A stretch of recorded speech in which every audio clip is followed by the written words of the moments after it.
jurisdiction, complementarity, political, persecution, and, ma'am, some sort of discrimination. Because why only Africans? Why an Asian? Why not the Western leaders? Diba? Bakit?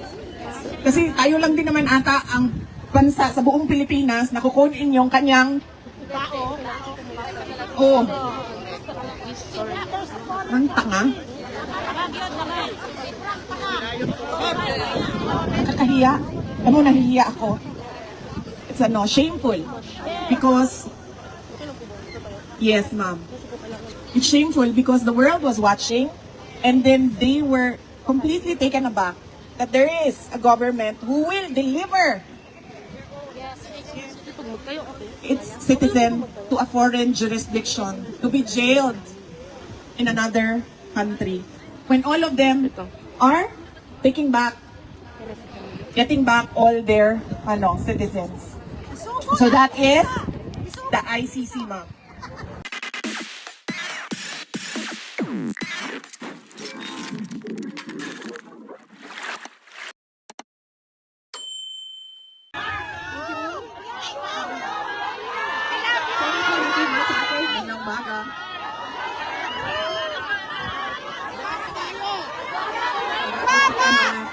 Mahal ko kayo, kaya po ako nandito dahil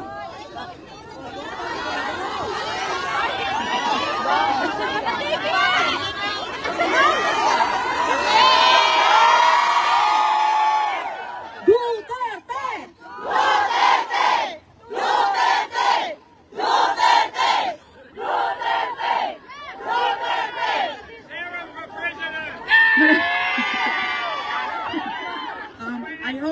I hope you can vote for me in the future.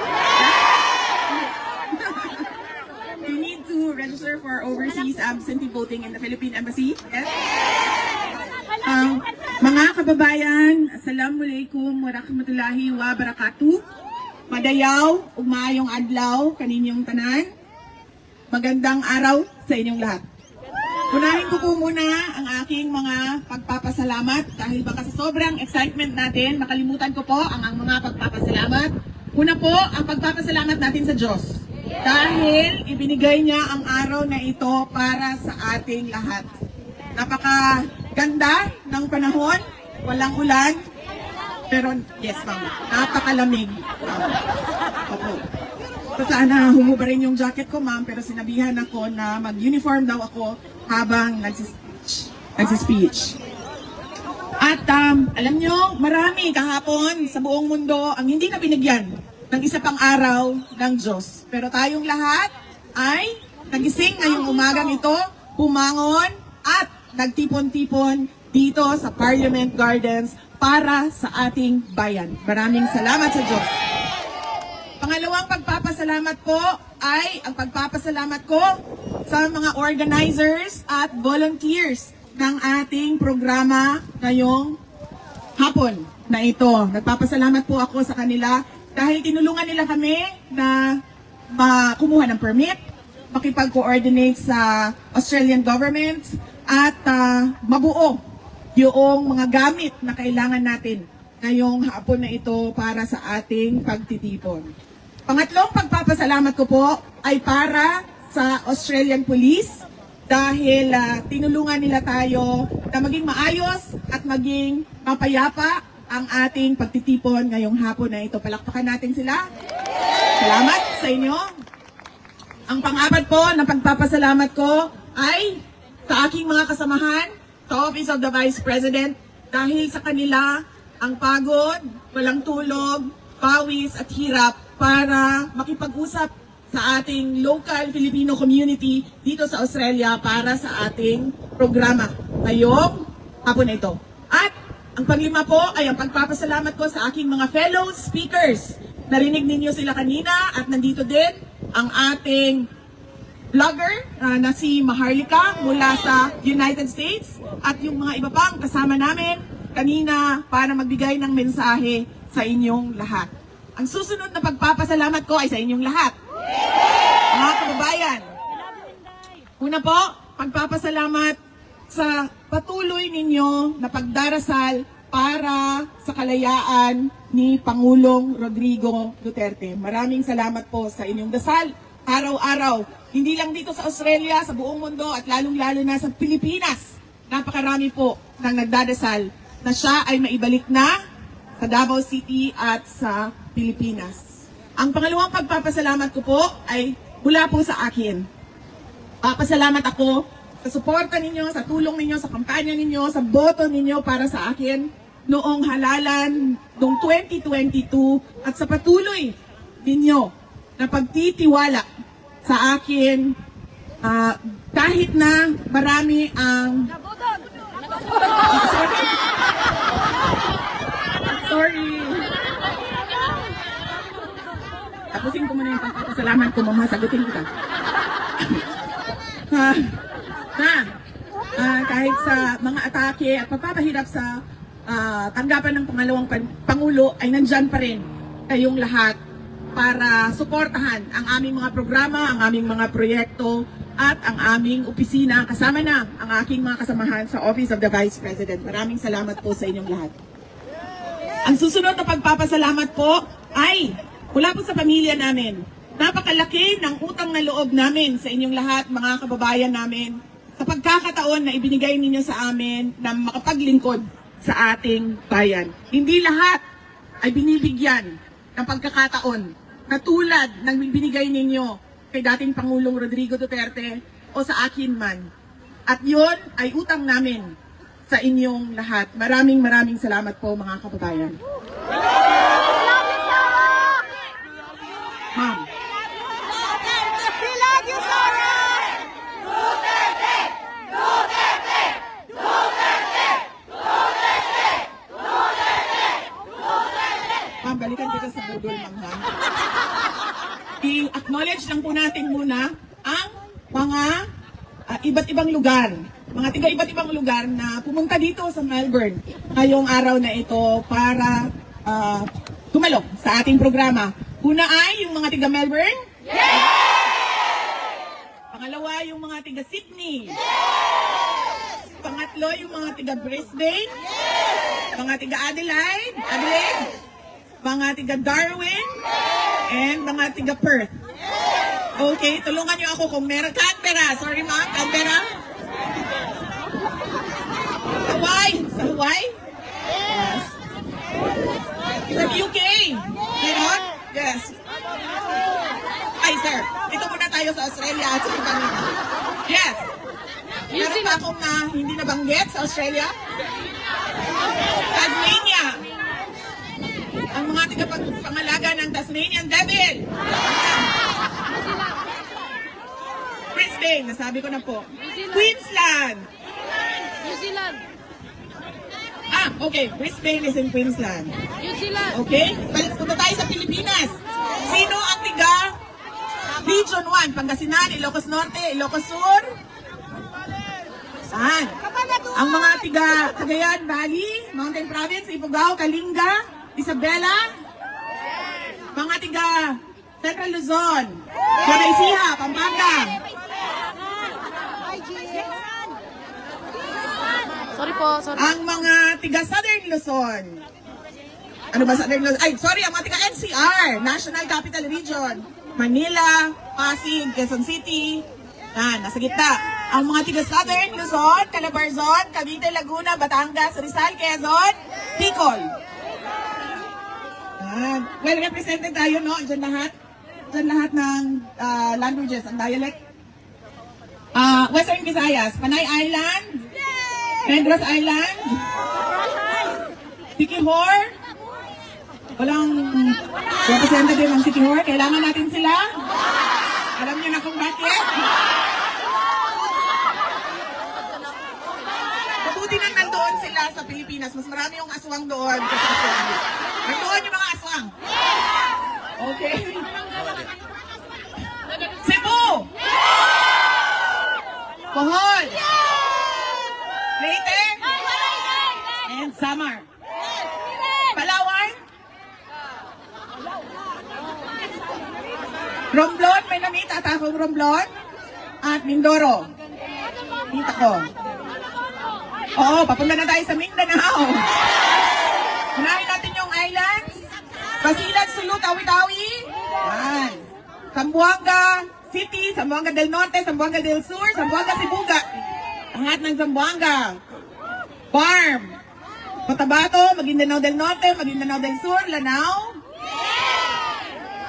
Misamis, Oriental, Occidental, Cagayan de Oro. Bukidnon. Okay. Agusan del Norte, Agusan del Sur. Surigao del Norte, Surigao del Sur. Davao Regional lang naiwan, no? Davao Oriental. Davao del Norte. Davao City. Kaya pala bias kayo eh. I love Davao. Davao del Sur. Davao Occidental. Tama ba? Pero pa akong hindi nabanggit. Davao del Sur, ma'am. Digos. Ito kadungong.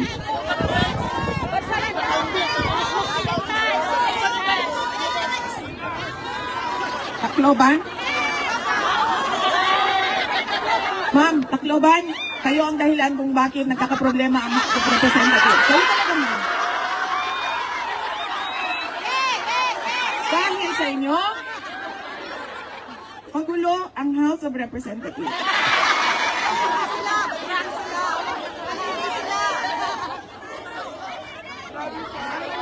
Bakit daw ba ako nandito? Yun ang tanong nila lagi. Unang-una, wala po ako dito for the interim release. Pero nandito po ako dahil sa International Criminal Court at sa kaso ni dating Pangulong Rodrigo Duterte. At dahil sa ating bayan. Dahil ang dami-dami nating, daghang kitang mulo, dami-dami nating reklamo, ang dami-dami nating gustong makita sa ating bayan, pero hindi natin nakikita yon. Gabi, meron kaming small meeting consultation. Dahil napakahalaga sa amin ang mga input, advice ng Filipino communities abroad. Bakit ba? Dahil kayo yung nakatira, nakatrabaho sa iba't ibang bansa. And therefore, you have seen the best of the world and the best practices of governments around the world. And what is our dream? What is our vision? To get that and do it for our country. Diba? Because kaming mga nandoon na hindi pa nakatira o hindi man lang nakatrabaho sa ibang bansa, hindi kami ang may monopolya ng kaalaman. Nandun sa napakalaking global community of Filipinos ang kaalaman kung ano ba ang pwede nating dalhin at gawin para sa ating bayan. Kaya po tayo nandito dahil din po sa bayan, para sa ating bayan. But before that, I would like to talk about former President Rodrigo Duterte and his influence in my life. Marami po ang nagtatanong, kamusta na si dating Pangulong Rodrigo Duterte? Sinasabi ko sa inyo, hindi nyo pa siya nakita na ganito kapayat sa mga maalala ninyo sa kanya. Mga panahon na naging mayor siya, na naging vice mayor siya, na naging congressman siya, at naging president ng ating bansa. Bakit ba pumayat? Dahil unang-una, hirap siya sa kanyang kalagayan. Hindi naman kasi siya marunong ng gawaing pambahay. Hindi niya magawa yon dahil lahat yon ay ginagawa para sa kanya. Simula nang siya ay pinanganak. Simula sa ng nanay niya, papunta sa girlfriend niya, papunta sa asawa niya, papunta sa girlfriend niya balik. Nasaan na ba si Maharlika? Ito si Maharlika, meron siyang content sa away ng mga girlfriend no? Yes, ma'am. Sabi ko nga doon sa kasamahan ko, sabi ko, alam mo, talino talaga to si President Duterte. Hindi siya nag-asawa ulit. Nung sila ay naghiwalay ng nanay ko, hindi na siya nag-asawa ulit. And therefore, ngayon, wala sa kanila ang makapagsabi na siya ang pwedeng magmamay-ari kay dating Pangulong Rodrigo Duterte. Dahil lahat sila ay pare-parehong girlfriend lang. Kaya mga lalaki, kapag kayo ay pinalaya ng asawa ninyo, huwag na po kayo mag-asawa ulit. Diba? Asan ako? Oh, kamusta na siya? Ayun.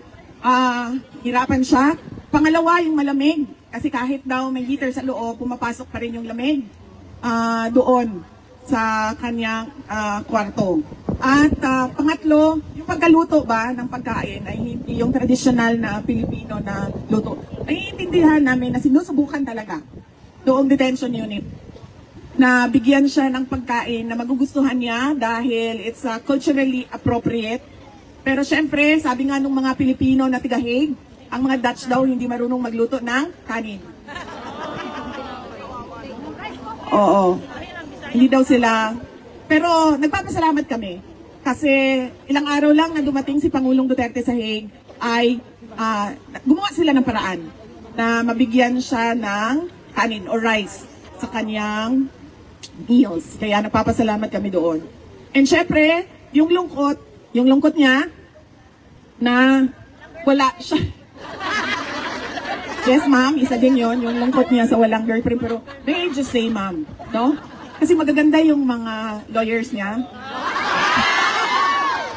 Yung isa is a Singaporean Spanish. So, Singaporean Spanish siya. Yung isa is Dutch. No? So, at araw-araw yun, bumibisita sa kanya. Sa detention. So every morning meron siyang lawyers conference at masaya ako dahil yun na nga ang problema ko, sir. Makaligawan ba? Matinik pa naman yon si PRD. So, pero sinabihan na namin sila.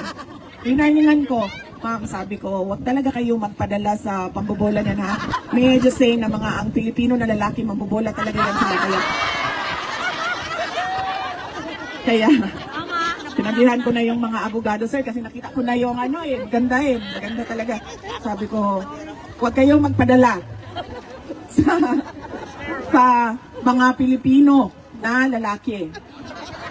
Dahil gagawin nila ang lahat na masuko mo ang bataan.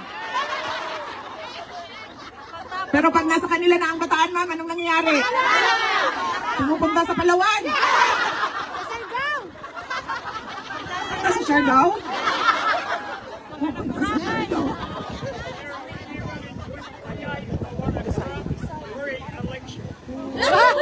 When you run in Yes. 48, want to run for election. Yes.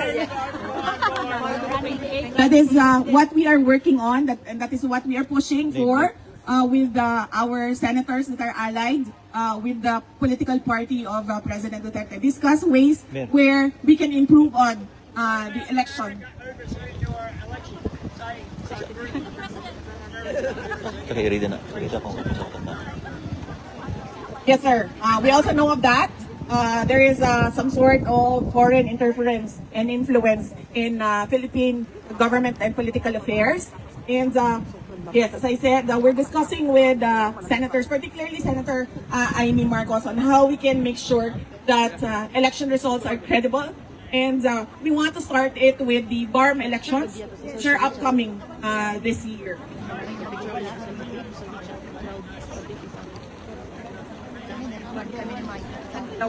Daw ma'am, di ko kadungog ma'am.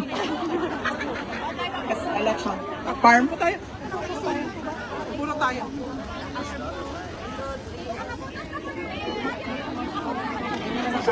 Yes. Filipinos living abroad can do overseas absentee voting through the Philippine Embassy. Ay, guwapa, guwapa. Kunya na yung gwapo-gwapo ma'am, baka paminaw sa kung ko ma'am. Ako din yung baga magkuan ba, trabaho. Kunya na yung gwapo-gwapo. But you know, may I just say, kagwapo ang skin ang bugnaw. Ang maganda ng kutis, ang malamig na klima. Na, alam mo ma'am, noong isang araw naglalakad ako, sobrang lamig niya, di ba? Gumaganda yung kutis mo kasi nagsasarado yung pores mo. Tapos naisip ko, sana ganito sa Pilipinas, no? Malamig sa mukha, malamig sa leeg, pero hindi malamig sa likod, hindi malamig sa lower back, hindi malamig sa tuhod. Di ba ma'am? Dito lang yung lamig ba? Sa Pilipinas, dyan lang. Pag naglalakad ka, pero dito sa baba, kung saan masakit pag malamig, wala. Para maganda ang kutis lagi ng Pilipina. Hindi yung konting ano lang, konting init lang, meron na kaagad, breakout, meron na kaagad. Lagi ma'am. Pwede ang bugnaw diri lang, ana. Yung malamig dito lang. Dito, dyan, malamig. Pero dito sa baba, wala nang lamig. Kasi ma'am, sa totoo lang ma'am, gusto ko na talaga mag-jacket. Pero dahil nagtatrabaho ako ma'am, kailangan ko ma'am, uniform. Asan? His influence in my life. Unang-una, education. You know, when we talk about tiger moms, Asian tiger moms, where they demand academic excellence from their children. In my family, it was a tiger dad, not a tiger mom. Nasabi ko sa inyo, sa sobrang bait talaga ng nanay ko, kahit gusto mo maging bulaklak, sasabihin niya sa'yo, go ahead, become a flower. Ganyan, yung nanay ko. Pero yung tatay ko talaga was really, I would say terrible in terms of driving the importance of education into my head. Really. Because, ang sinasabi lang niya sa akin noon, hindi ka tao kapag hindi ka abogado o hindi ka doktor. Dalawa lang ang binigay niya na choices sa akin. Swerte na nga kayo, yung mga nanay niyo, sinabi lang sa inyo nurse eh. So 4 na taon lang yun. Sa akin talaga, ang demand sa akin, abogado o doktor. So 8 taon yun. Ganun siya sa akin nung ako ay lumalaki. So ako din, wala din, pakiramdam ko rin, nung ako ay lumalaki at nag-aaral, wala din talaga akong choice. Maging abogado o maging doktor o hindi ka makakauwi sa bahay ng mga magulang mo. And therefore, wala kang libreng kuryente at tubig. Ganon yung pakiramdam ko. So nagsimula ako sa med school and then I ended up sa law school and became a lawyer. And yun, ang nakita ko na nagbago yung tatay ko sa paningin niya sa akin. The moment na nalaman niya na abogado na yung anak niya. Because apparently, sa mga more sa male lawyers, they find pride and honor kapag meron silang anak na abogado din, kahit isa man lang. And I think ganun din sa doctors. I do not know, but I think ganun din sa mga doktor. Kaya, wala nang ibang paulit-ulit na sinabi sa akin, tatay ko, kailangan mo maging doktor o kailangan mo maging abogado. So it was a childhood with a tiger dad. Not an Asian tiger dad, not an Asian tiger mom. Ang pangalawa pong natutunan ko at paulit-ulit na sinabi sa akin ni Pangulong Duterte. Sabi niya, you make your own history in this world. So therefore, sa lahat ng desisyon mo, ay hindi ka pwede magturo ng ibang tao sa mga maling nagawa mo sa buhay mo. Kaya ma'am, balik tayo sa iyo. Nagpapatawad ako ma'am. Hindi ko kasi alam na si BBM. Hindi ko sinasabi ma'am ha, nakasalanan mo at binoto mo si BBM. Hindi ko alam ma'am talaga, totoo. Hindi ko rin alam talaga. Na, ang akala ko kasi, ang buong akala ko ma'am, dahil, syempre di ba, we had that dark past in our country. And the principal figure of that was Marcos Sr. So I was thinking that he would want a legacy that is better than what we had before. So, Unfortunately, I did not vet properly my running mate, ma'am. But you know, I'm sure you have doubts about the Marcos already. But you know, ma'am, Senator Amy Marcos is a different individual altogether. And she was the one who was my friend, who is my friend, since 2012. BBM I met in 2015. Ano, sorry, 20, before the 2020. Yes, ma'am, 2020. BBM I met in 2020 when they visited Davao City. So, yes.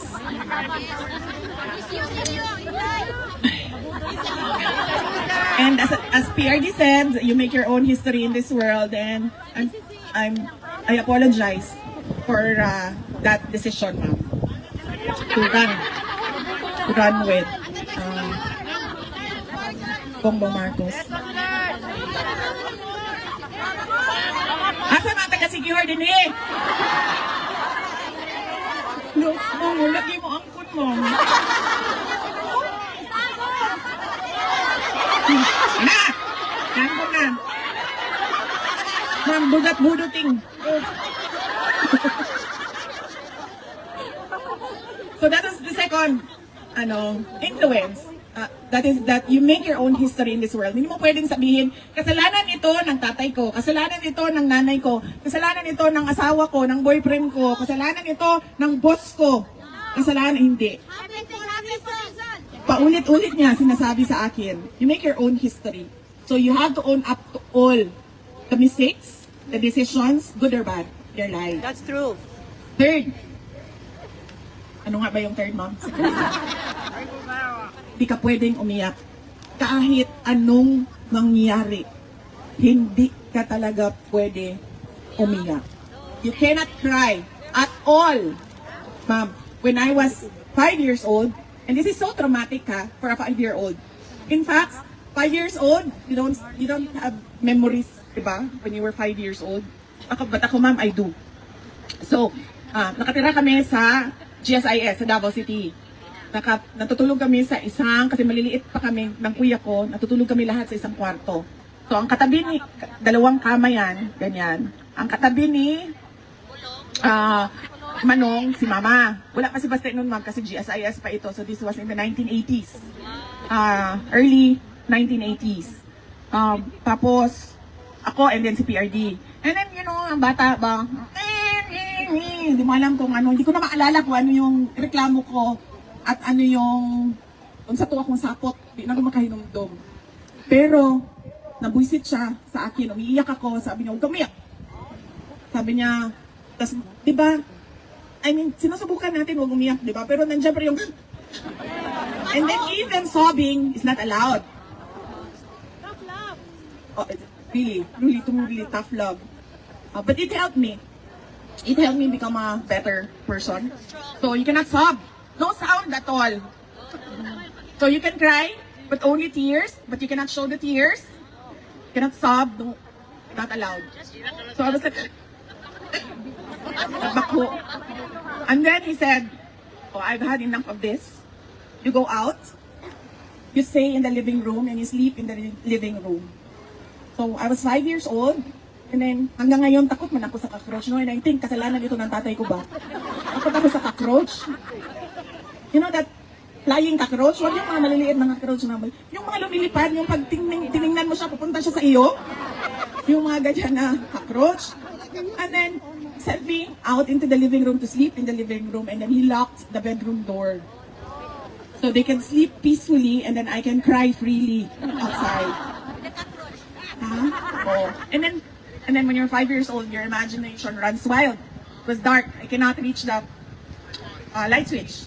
So it was dark and the only light is from the outside ba, the street light. And then I can remember, ang imagination ko, ang sobrang laki na daw ng mga cockroach. Mga ganyan na, yung imagination mo. Tapos habang natutulog ka, gagapang sila lahat sa iyo, mga ganyan. So, ganun siya. Hindi ka pwedeng umiyak at hindi mo pwedeng ipakita ang iyong mga luha. Noong isang beses, magkasama kami ni Kitty na bumisita sa loob ng detention unit. And then sinabi ko sa kanila, kay Hanila at kay Kitty, huwag kayo umiyak ha, kasi ayaw niya. Sinabi niya sa akin, kasi nung unang mga araw na nandun siya, ako lang yung bumibisita. Paulit-ulit niya sinabi sa akin na ayoko bumisita sila kasi alam ko mag-iyakan. Sabi ko, ako nang bahala, sabihan ko sila. And then this Kitty, hindi niya napigilan isang beses, hindi niya napigilan talaga. She started, pero nandun siya sa likod ni PRD. And apparently, narinig ni PRD. Kasi sinabihan siya, you know what, your tears don't help. So sabi ko din sa kanya, told you not to cry. So, ganon. Hindi ka pwedeng umiyak. Make your own history in this world. And the importance of education in the lives of our children and grandchildren and great-grandchildren. Because that will really influence change in our country. And so my next, okay pa ba kayo? Yes! Okay na po, ma'am?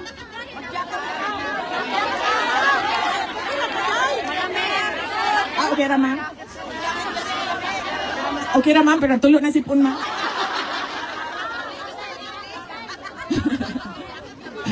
And so, my next topic for us to discuss about is the International Criminal Court and what the administration did to President Rodrigo Duterte.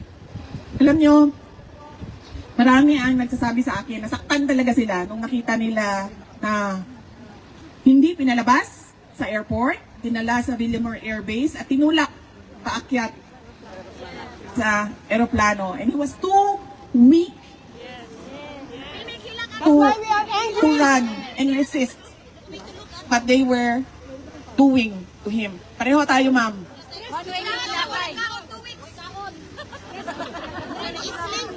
Noon, ma'am. Masakit talaga noong nakikita ko yung ganon. Not because, ma'am, anak ako, ma'am, ha? But because I am a lawyer. And I knew that what they were doing was wrong. Because they were supposed to bring him to a local court, to a Filipino court. And then they were supposed to present the diffusion notice.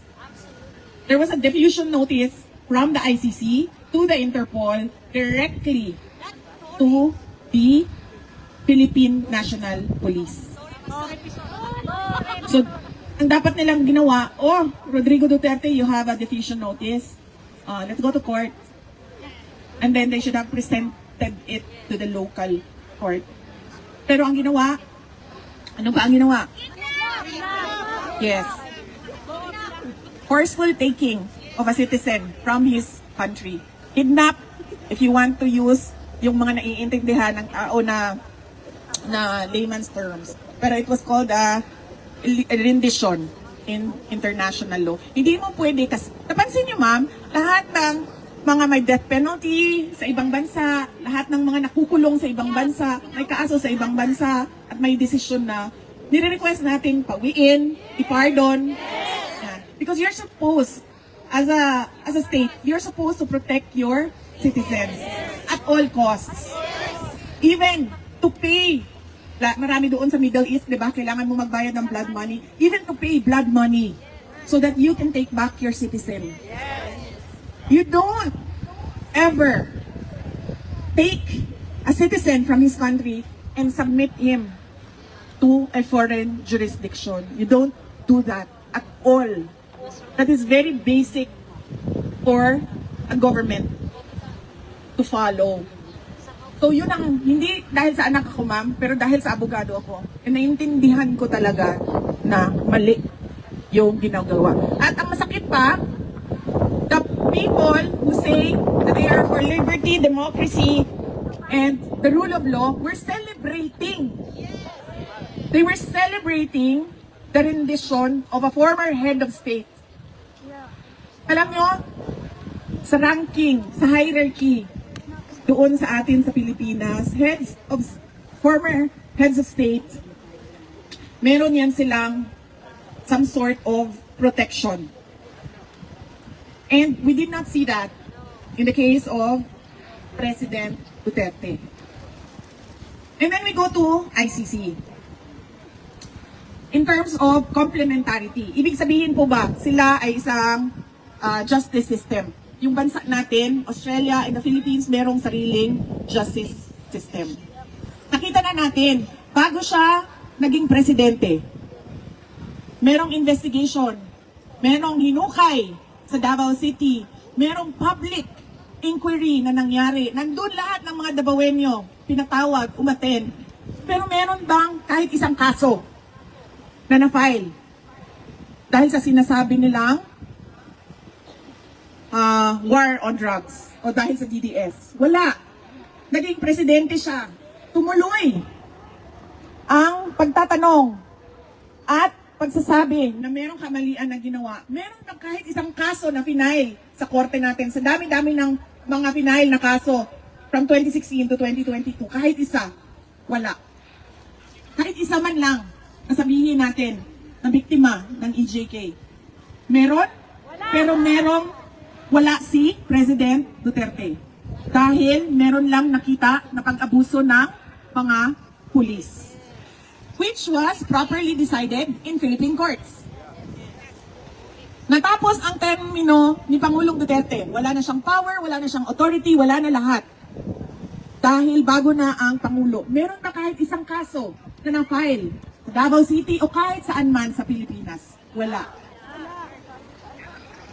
Pero bukas ba ang ating mga korte na tumanggap? Oo.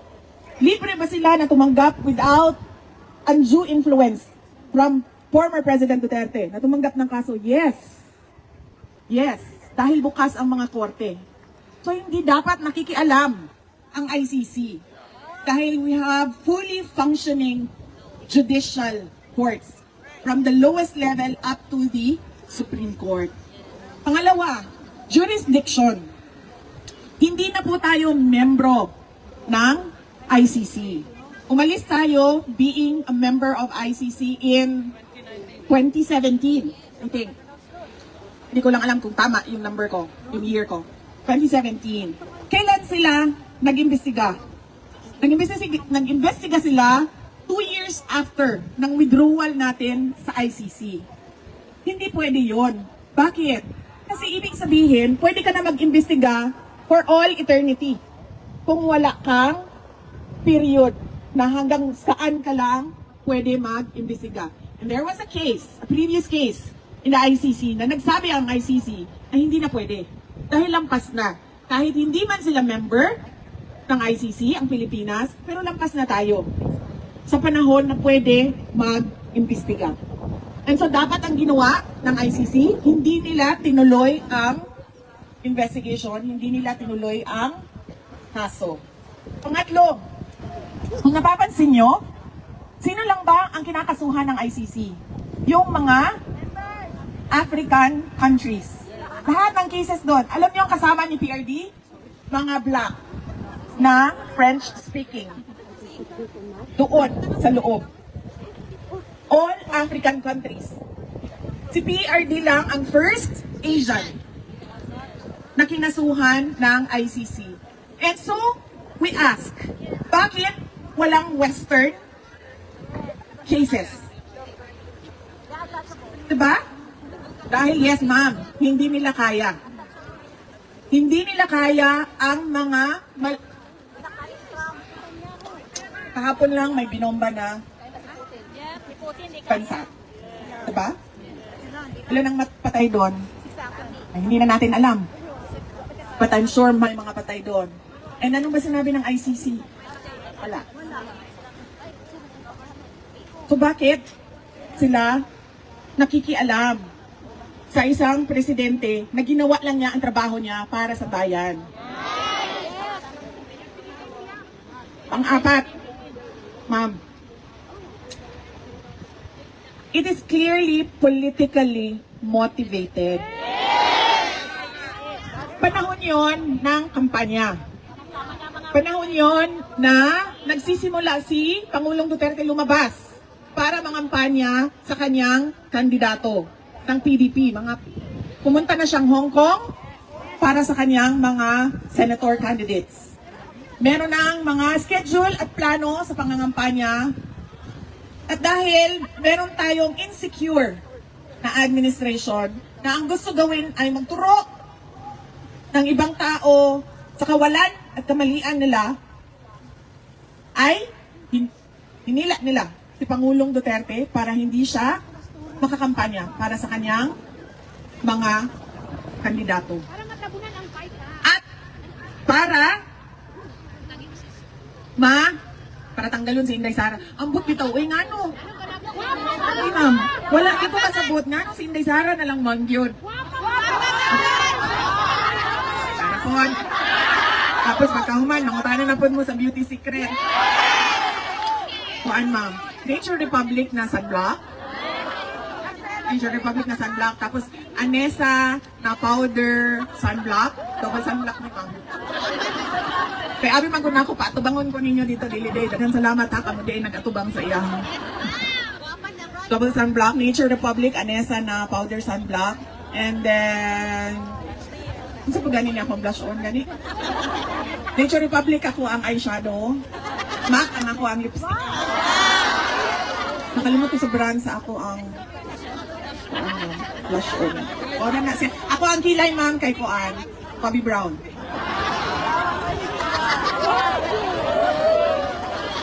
Nakatawa ko bakit kay Mablo mo dito sa Kuan sa Hague. Ana sila kagwapa man nimo dayo. Yung sa man ginaunsa man nimo yung ungnaw. Ako ma'am, makeup mo ko ma'am. Ito ko sa ilahan ako makeup ko. Mo ni ang ako ang Kuan.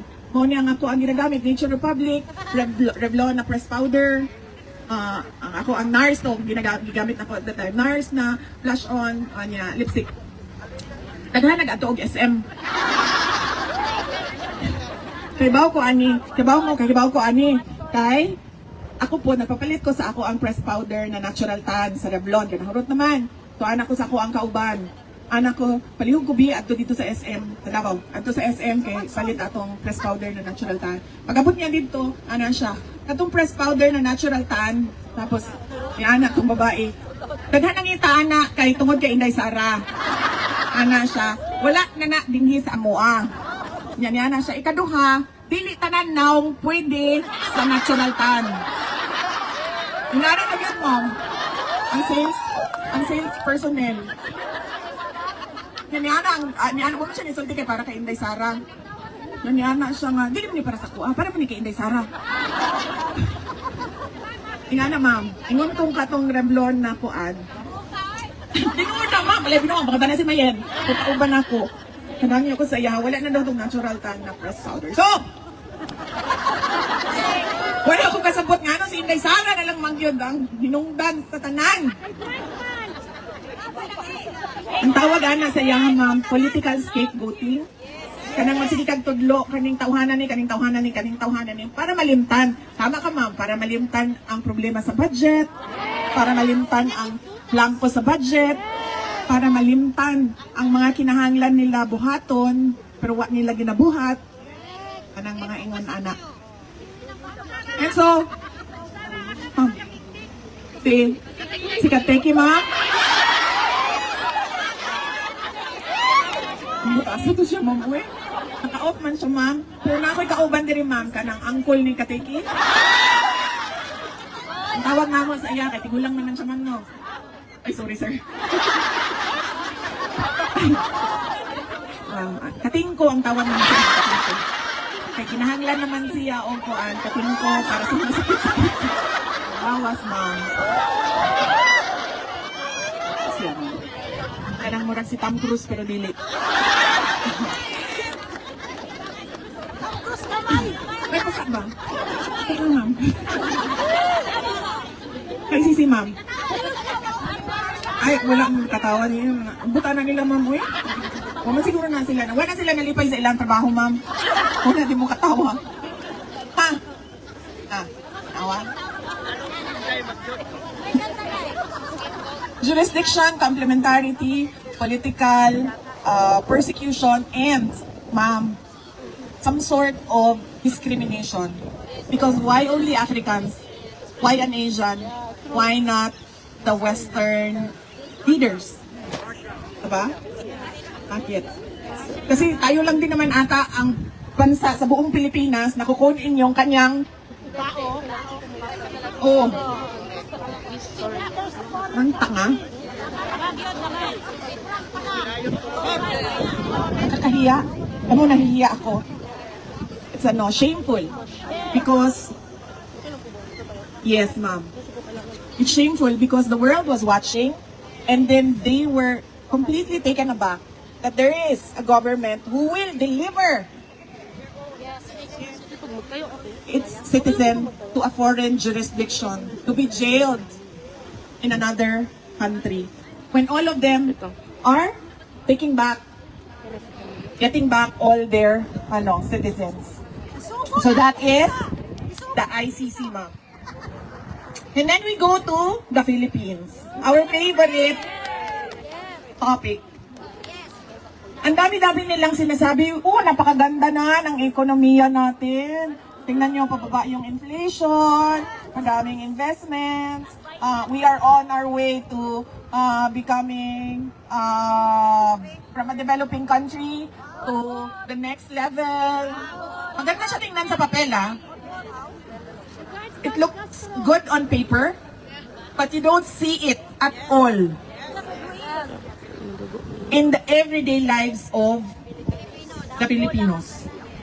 There is nothing happening in our economy. Yung mayaman, mayaman pa rin. Yung mahirap, lalong naghihirap. Yes? The poor is getting poorer. And you know, kapag sobrang dami ng mahihirap, tumataas talaga ang krimen. Because the lure of easy money is tempting them every day. Kaya dumadami ang scammer sa Pilipinas. Mag-ingat kayo, mga kababayan namin earning in dollars, because target kayo ng scammers. Investment scam, tech scam, lahat na even fellow Filipinos scamming their kababayan. Drugs, petty crimes, lahat yan. Informal settlers. Nakikita natin yan. Huwag na tayong lumayo, para, makatotohanan yung example ko. Doon na lang tayo sa bahay namin at yung kasama namin sa bahay. Yung kasama namin sa bahay ay mas mataas pa yung sweldo nila sa kung ano yung required ng batas. Sa atin, sa kasambahay, they're not part of minimum wage. Pero, ang sa amin, sa bahay, more than minimum wage ang binibigay namin sa kanila. Dahil nakikita namin yung pangangailangan nila. Nagpapaaral ng anak, nagbabayad ng kuryente, nagbabayad ng tubig, kasi nakikita din namin yung kuryente, yung bill ng kuryente namin, yung bill ng tubig namin. Nakikita din ng asawa ko yung gastos sa grocery. So, ibig sabihin, ganun din yon sa kanila, sa mga kasama namin. Pero, kahit na more than minimum wage pa rin sila, naghihirap pa rin yung pamilya nila. Pag tinatanong ko, ano ba ang problema? Ang lagi nilang sinasabi, sobrang mahal ng mga bilihin.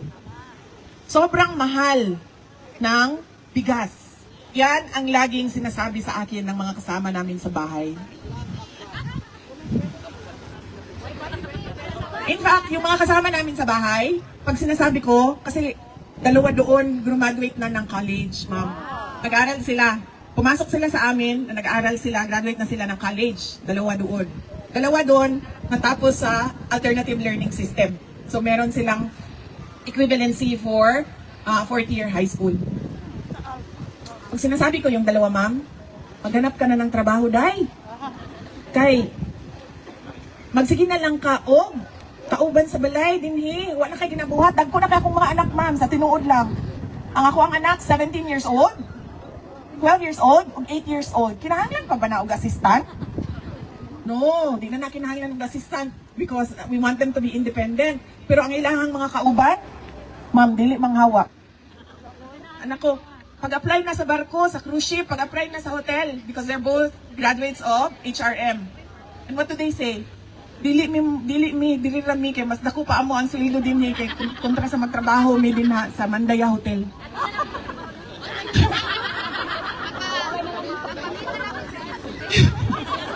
Dili pa rin nga na, ma'am, oy. To the point na ang isa ningon siya, pwede ko ni mo i-adapt na lang, mahimo na lang kung Duterte. So, wala na siya ginabuhat yun, ma'am, sa tinuod lang. Anong makita ninyo sa social media, si Inday Nina? Wak na na ginabuhat, ma'am. Kaya dagko na akong mga anak, pero di gyud siya manita og trabaho, kaysa mo to siya maglisod. Kung manarbaho siya. Kahit mahal daw kaayo ang panaliton. Unya kinahanglan niya suportahan iyahang mama, iyahang papa, o iyahang mga igsuon, iyahang mga manghud.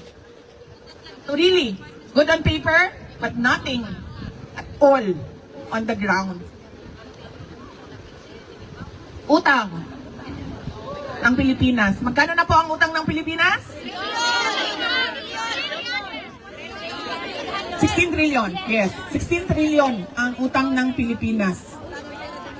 Pero, at yan ay mamanahin ng mga future generation of Filipino. O yan ang future, ma'am. Dari lang sa takaron. Oh. Pero, bakit hindi natin nakikita? Mag-utang, ganito example ha, mag-utang ako. Kasi gagawa ako ng railway system from Tawi-Tawi to Apari. Diba?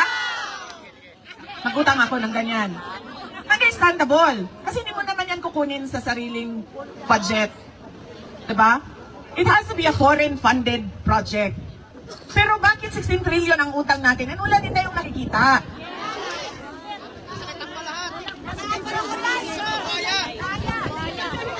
Nasaan ang inutang? Kasi dapat pag nag-utang ka, may nakikita ka. Alam nyo, noong papunta kami dito, nagsakay ako ng Philippine Airlines. Tapos, sa Philippine Airlines, nag-advertise doon sa kanilang screen ang New Star Hotel. Tapos, doon sa ad nila, merong mga tourist spots ng Pilipinas. So, iba-ibang tourist spot. Pero sobrang nairita ako, hindi sa New Star Hotel, pero sa isang portion ng ad. Kasi, nakalagay doon, sa Tacloban daw,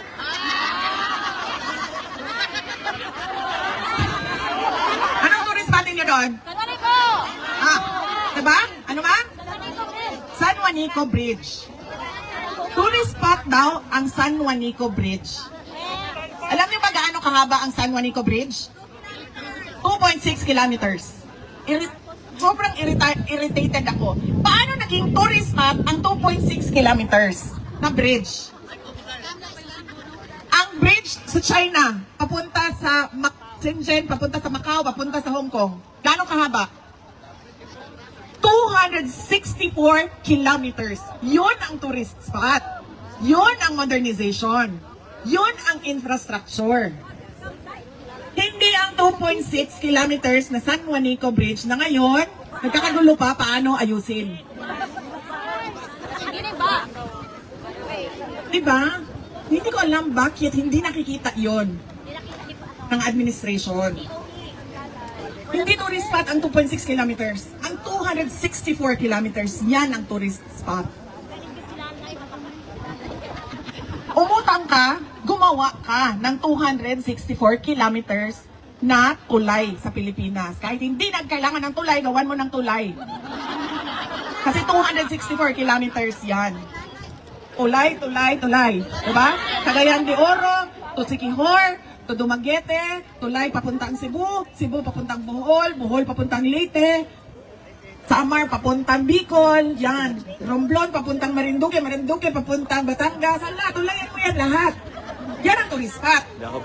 Philippines, the country of bridges.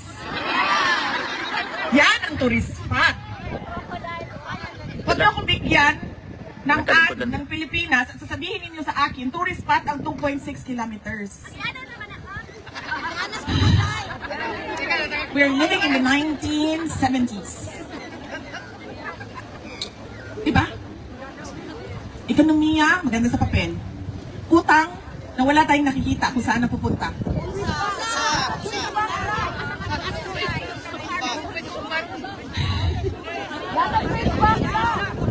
isa pa yan, ma'am. Budget na hindi mo alam kung saan ginastos. Napupunta sa ayuda na napupolitika. Diba? Bakit? Yung pagkahuman ako, manang Nature Republic na tanglak ilangan sa ninyo.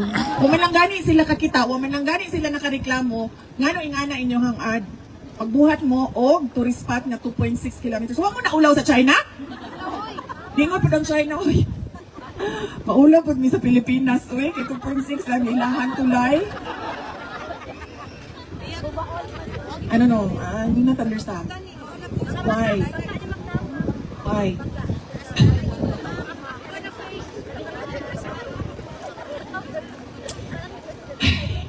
Foreign policy.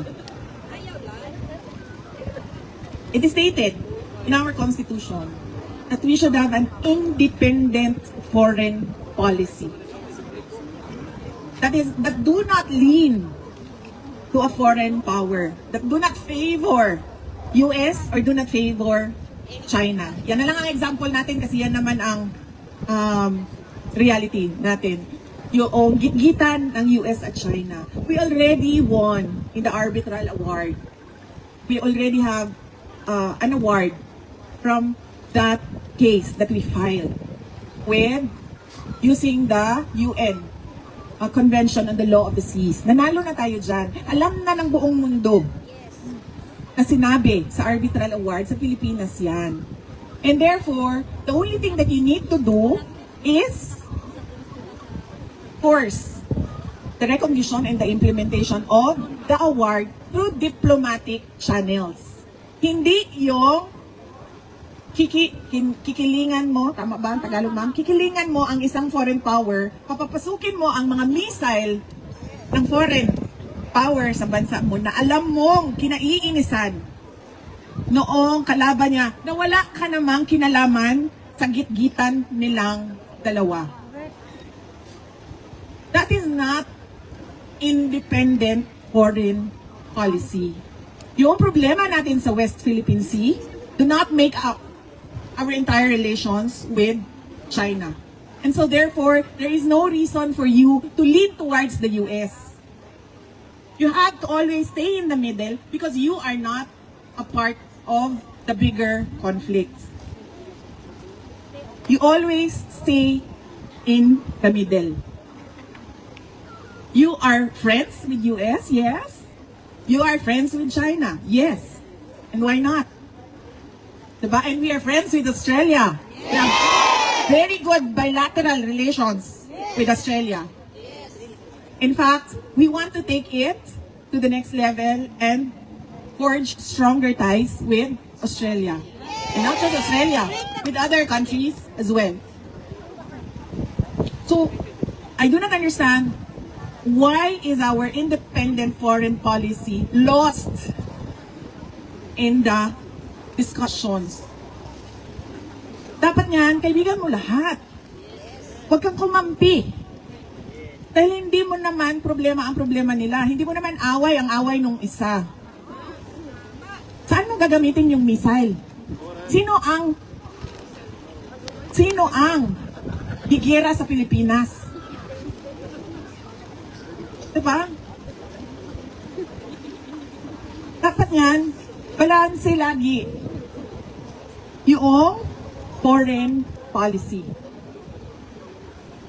Ito, sinabi ko kanento ko sa inyo kanina, di ba? Anong sinasabi ng kasama namin sa bahay? Mahal kayo ang panaliton. The basic goods, the prices of basic goods are increasing and very expensive. It is not affordable to ordinary Filipinos. That is the problem. And the other problem is, there is no food security plan at all for the Philippines. We have been importing food from other countries. And there is no plan, a long-term plan on how we can be self-sufficient in terms of food for everyone. We don't see that. Alam nyo ba na wala nang magsasaka ang Pilipinas? Dahil sobrang magastos.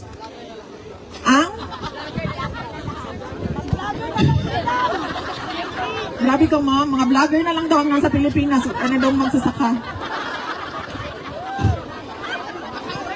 Uy, ma'am, sandali meron ako nakita ng content. Magsasaka siya, pero pinapakita niya kung ano yung buhay magsasaka. Meron. Ay, nakita niyo? Sobrang kawawa. Meron. Nakalimutan ko lang ang kanyang nakalimutan ko yung niya. Nagluluto siya para sa mga anak niya bago siya musaka sa uma. Ganyan. We don't take care of our farmers. We don't have a food security plan. And it's already the midterm of this administration. With no plans of doing plans, of creating plans, nothing. Puro drawing ang tanan. So, pagira na, wa man tay labot no, sa gira sa China o sa Amerika, pag nag-apil-apil man ta. Bida-bida. Apil-apil man ta, pagira na, Sa ilang ang tatlan pinakaunang mawalaan na, pagkaon man. Diba? Kung saon na lang, nga. Pasmo. Diba?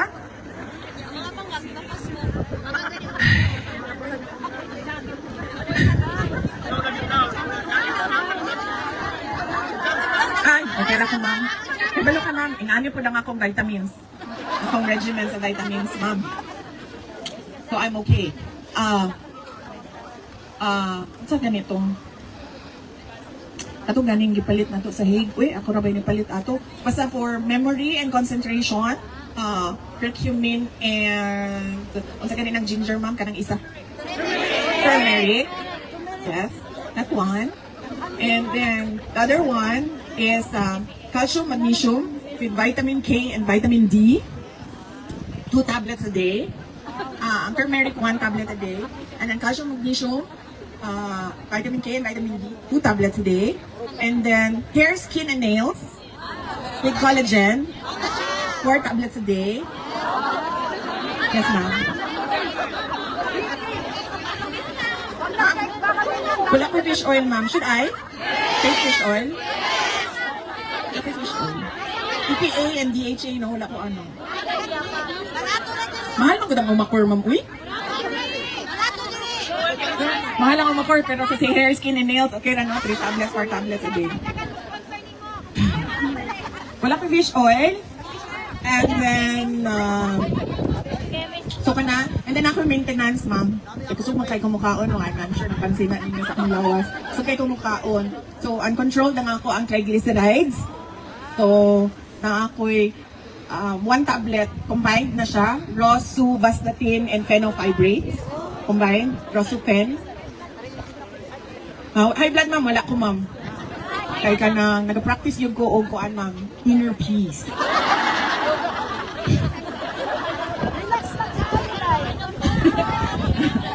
Hindi na tinuod, eh. Just, gusto ko kanaan lang. Imagine ka, maglingkod ka lang sa flight, o niya pag-human, ang imuhang kaatubang, takloban, saan mo nito, please? Sa inner peace ni mo, ano, oy? Punta sa flight, no, kay ka nang kay inner peace, kay ka nang, wag mo kay buhaton. Matulog raman ka, niya, pag-ana ni mo, hulo, for respect to Princess. Anak ko ng China? I'm sorry, Philippines. Hey, asa pa to, ma'am? Wala ko yung B-complex, ma'am, kay makatambok daw. Kana ang wala ko, B-complex and fish oil. Wala ko. Heart. Okay naman akong heart, ma'am. I-check sa naman ako, ma'am. Ay, wala na day ko yung heart, ma'am. Sobra nilang daog-daog sa kuwang, ma'am. Wala ko yung heart. Asan ako sa ko istorya? Ang atong nasod. Ambot, mga na lang taan ipag-abot sa gira, ma'am. Problema natin, ang healthcare system natin, ang infrastructure development natin, ang food security natin, ang agriculture natin, ang education natin, yung apat na yan, ma'am, napakalaki ng pagbabago kung maayos natin yung apat na yan. Ang problema natin, ang inaasahan lang natin, yung dollars ninyo. Totoo yan, ma'am. We are really very dependent on the remittances of Filipinos abroad. Yan ang nagpa-prop up ng economy ng Pilipinas. Kaya, nagpapasalamat kami sa tulong ninyo sa mga kamag-anak ninyo, sa pamilya ninyo, at sa investments ninyo sa Pilipinas. Malaki ang pasalamat namin, pero mali din na umaasa lang sa padala ng Filipino community na dollars doon sa ating bansa. And we are not climate resilient at all. Wala tayong preparations for climate change na sigurado ako makaka-apekto talaga ng malaki sa atin doon sa Pilipinas. And we are not prepared for global shocks.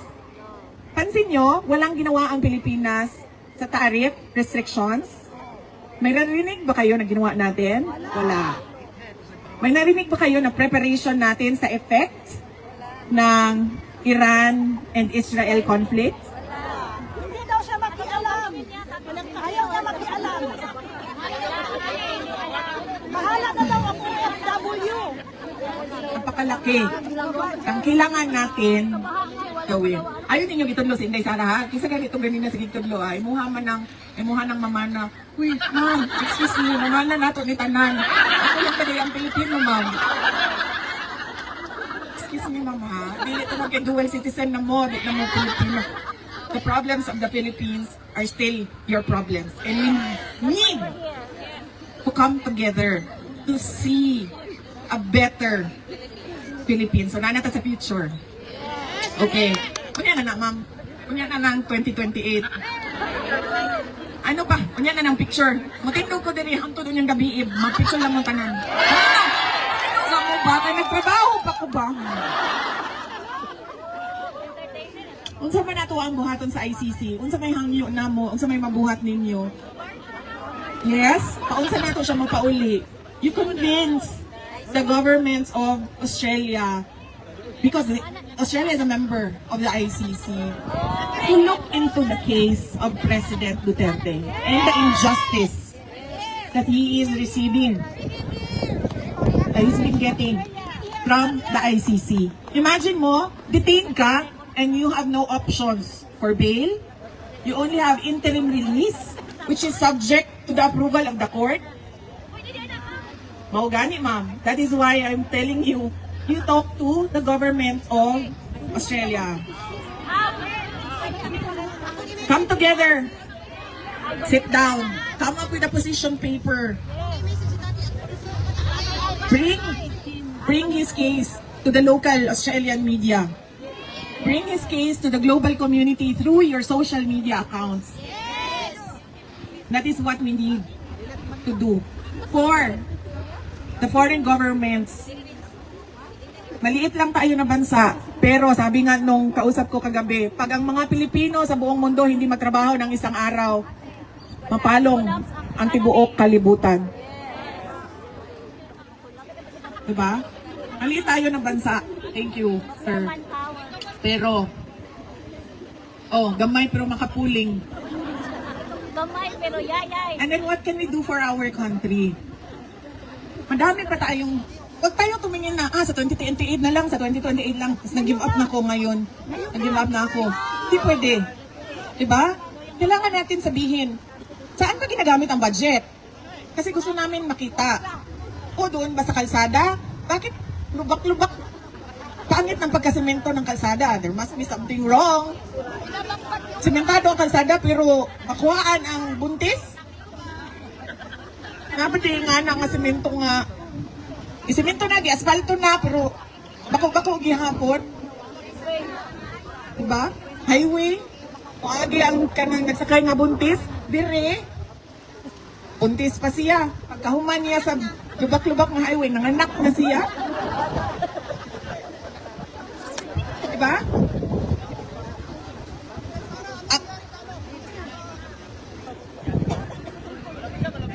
Wala pa, sir.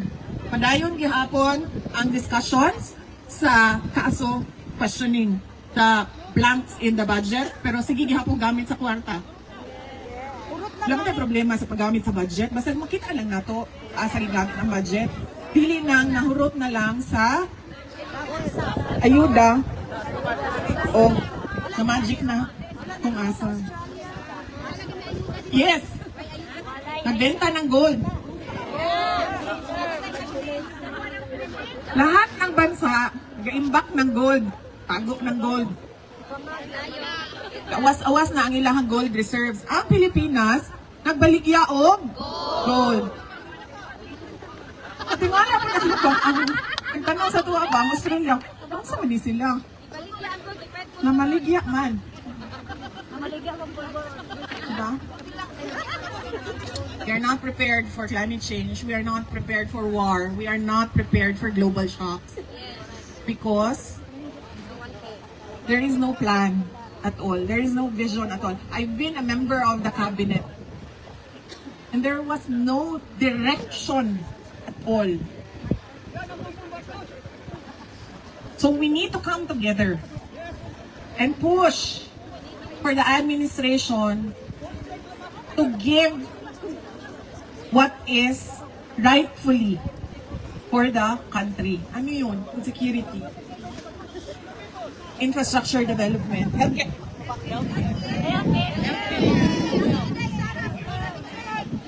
Alam niyo ba na ang PhilHealth hindi lahat under sa PhilHealth, hindi lahat covered sa PhilHealth. Oh, but more than that, ilan lang ba ang nakukuha sa PhilHealth? Ako, naoperahan ako, kaya gikulam ko.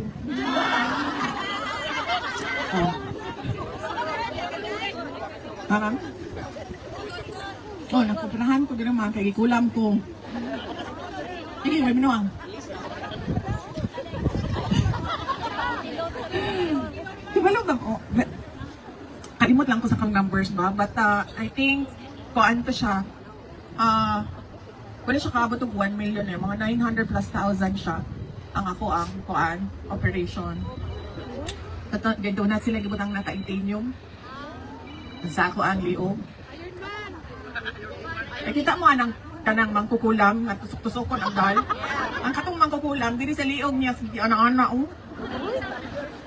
Tado ako ang liog. So, no, dito ko sa PhilHealth. So, maningay kong PhilHealth, kaya diba, kada bulan magsigig deduct kong PhilHealth. Yes. Di na daw ko pwede kaya na-hospital man ko before ko na-operahan. So, nag-claim ko PhilHealth dito. Kunya pag katong ako anang operation yun na tinuod, pila to? 18,000 siguro to. 18,000.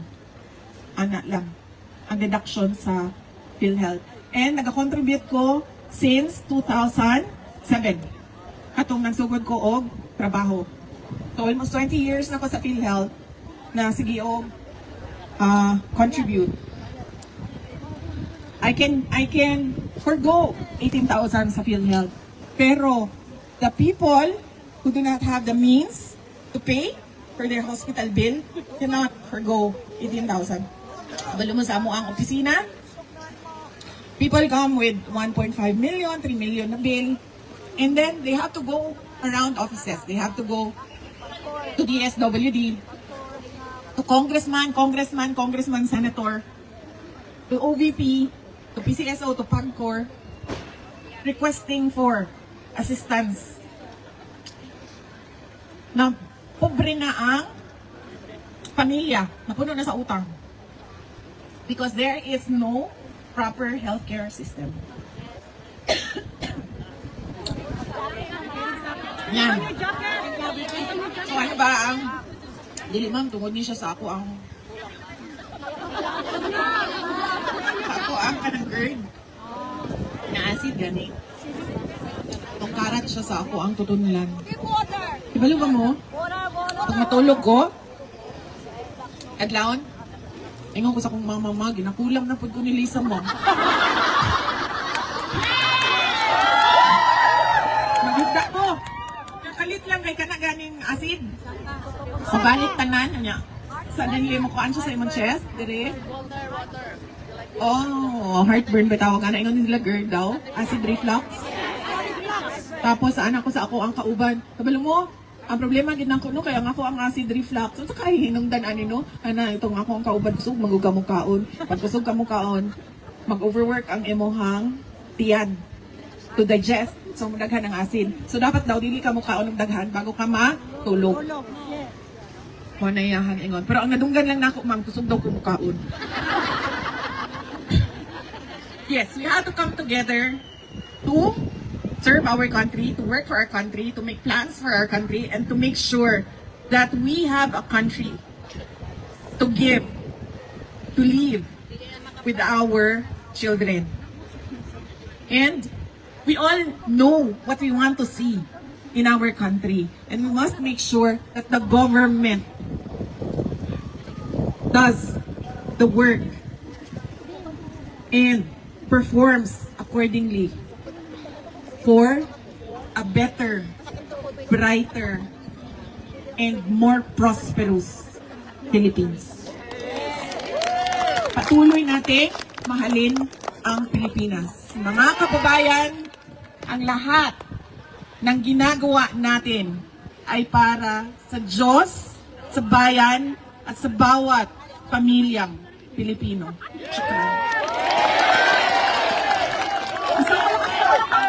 Vice Presidente!